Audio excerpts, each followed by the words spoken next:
কিস্তির টাকা নিতে আইছো না, কিস্তির টাকাও দিমু, সাথে খিস্তিও দিমু। দাঁড়াও।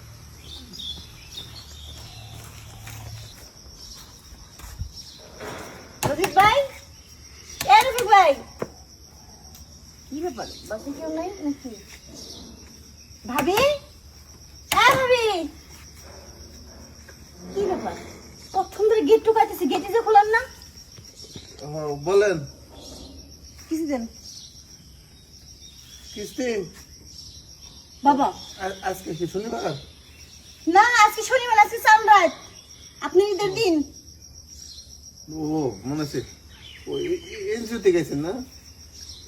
শোনেন, কিস্তির তো আসলে আমি নিই নাই, আমার বউ নিছে। বউটা বাড়তে নাই। একটা জিনিস বুঝলাম না, যখন নাকি লোনটা উঠাইতে গেছেন তখন হাতে পায়ে ধরেন, আর কিস্তি নিতে আইলে কষ্ট লাগে। হ্যাঁ, খাইটা নুন দিতে দেয়, সেই বানাইছেন। টাকা দেন। নাই তো। নাই মানে? আমার বউ নিছে, আমি তো নিই নাই। গত সপ্তাহে এই কাহিনী করছেন যে আমার বউ নিছে, আমার বউ বাড়িতে নাই, আমি কিস্তি এখন দিয়ে পারলাম না।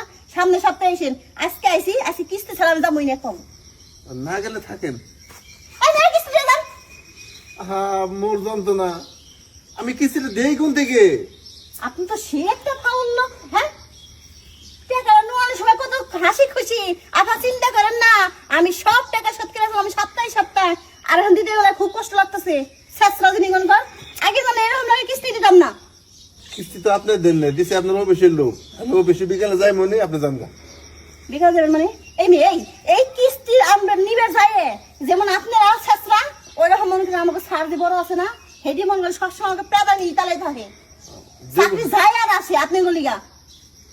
আচ্ছা, আপনি তো কথা কই না তো, আপনি অফিসে যান, আমি সন্ধ্যাবেলা বউরে নিয়ে আইতেছি। ভাবি ডাকতেন তো, ভাই বকুনে, কি পা বকুনে ভাবি নাই? না। এই যখন নাকি শনিবার আসে তখনই কি আপনার বউ থাকে না, আপনি থাকেন না? সাইজগামি শুরু করছেন আমার লাগে। বউর মায়ের বোনের পোলার অসুখ হেনে গেছে। আর এই মুহূর্তে আমার মেডিকেলে যাওয়ার সময় হয়ে গেছে, সে খবর রাখেন না? কিছু দেন তো ভাই, কিছু দেন। দেখেন এত পেশাল বছর ভালো লাগবে, কিছু দেন। ধন্যবাদ। হ্যাঁ, আরে মেয়ে কিস্তি দেন।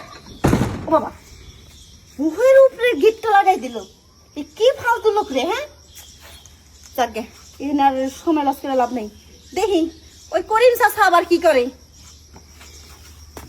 দেখো ভাই, আমি সাফ সাফ একটা কথা কই, তুমি যদি আমার বিয়ে না করে দাও, আমি যদি যে কোনো একটা অঘটন ঘটাই, কিছু কিন্তু কইতে পারবা না। আচ্ছা, ঘটনা বুঝলাম না, তোর কি এই বিয়া ছাড়া মাথার ভিতরে কোনো কাজ করে না? আর হ্যাঁ, আরে ভাই, কাজটা করবে কেমনে? আমার সাথে যে পোলাপান গুলো বয়সে কম, মানে যারা আমার জুনিয়র ছিল, এরা বিয়ে করে তারপর পোলাপান আমার মতো একটা সিনিয়র সামনে হাঁটতে যায় গড় করে, দেখে কষ্ট লাগে না আমার? ওই তোর মাথার ভিতর কি একটা ফোট ধরে না যে এই মাত্র পড়ালেখাটা শেষ করলি, ভালো একটা চাকরি করি, ভালো একটা কর্ম ধরি, এইটা করলে তো তোরে আমি কালকে বিয়ে দেওয়ার পারি? হ্যাঁ, ওই এই যে বাপটা আজকে যদি আমাকে বাইসা থাকতো, তাহলে কি এই বিয়া থা নিয়ে তোর সাথে আমার খ্যাস করা লাগতো? এইটাই তো আমার প্রশ্ন। আমার যদি বাপ বাইসে থাকতো, আমার বাপ আমার ঠিকই দুঃখ বুঝতো। এই তুমি আমার বড় ভাই না, তুমি আমার দুঃখ বুঝতেছো না। তোমার কথা কি, লেখাপড়া শেষ করলি, এখন একটা ভালো চাকরি নে, ভালো একটা পজিশনে যা, তারপর বিয়ে করবি।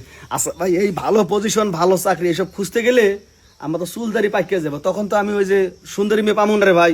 এই তোরে এখনো কইতাছি, খাস তো বাইরের গাড়ির উপরে বৈশা বৈশা খাস, এতে হাটা যে কইতে আসে এটা তো জানোস না? হ্যাঁ, ভালো একটা কর্ম করার এখনো সময় আছে, তারপর তোর বিয়া।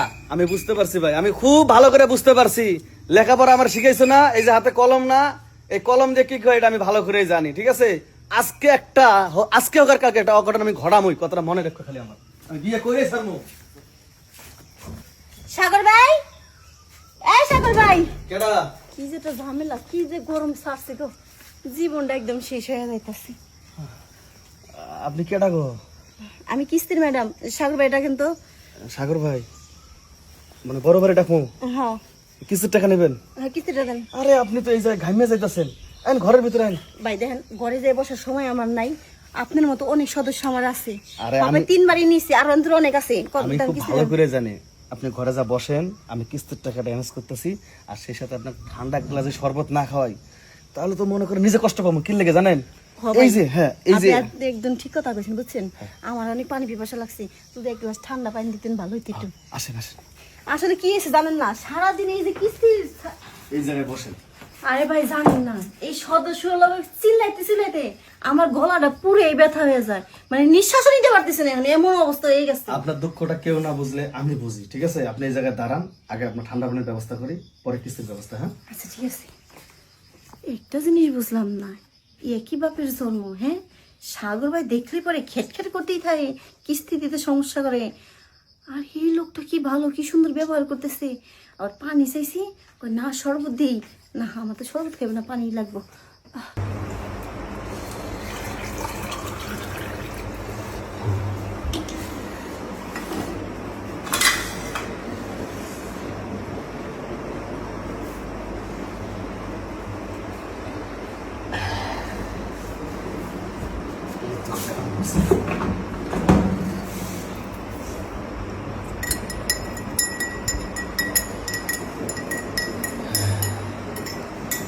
এইবার শরবত, আগে ম্যাডামের শরবতটা খাওয়াই, পরেরটা পরে দেখা যাবে। হ্যাঁ ম্যাডাম, আপনার জন্য আমাদের গাছের অরিজিনাল একদম খাঁটি লেবু, সেই লেবু দিয়ে শরবত বানিয়ে নিয়েছি, খান। থ্যাংক ইউ ভাই। ওয়েলকাম। আসলে আপনারা না অনেক ভালো মানুষ, কিন্তু আপনার ভাইটা না কেমন যেন খেট করে। ওটা দেখান যাবে না, হাতের পাঁচটা আঙুল সমান, আপনি খান, গরম হয়ে যেতেছে তো, খান খান খান। একদম ঠান্ডা পানি ফ্রিজ থেকে বের করছি।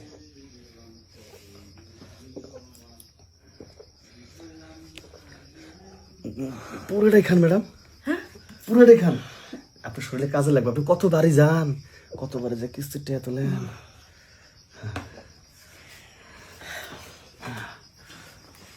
আপনার অনেক ধন্যবাদ ভাই, তাহলে এখন আমি আসি। হ্যাঁ হ্যাঁ হ্যাঁ, যাবেনই তো, আরে বসেন, যাবেনই তো।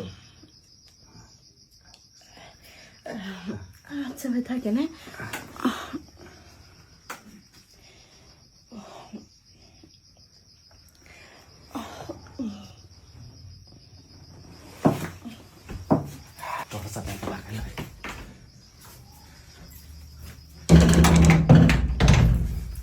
বাইরে বলছিলাম না যে কোনো একটা অঘটন ঘটামো, হ্যাঁ অঘটনে ঘটামো, পাইছি।